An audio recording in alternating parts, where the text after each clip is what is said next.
həm hicablı olmaq istəyir, həm də bərbəzəkli olmaq istəyir. Bunlar ikisi bir araya gələ biləsi bir şeylər deyil müminə.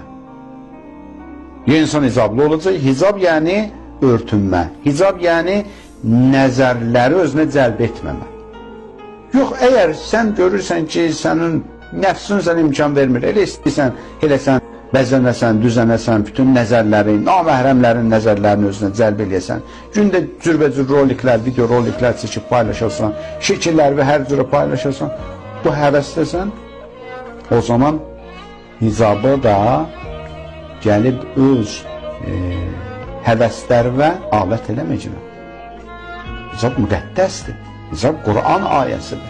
Hicab bugün şəhadətindən danışdığımız xanım Fatimə Zəhra salamullahi aleyha aləmlər ona fəda olsun əmanətidir.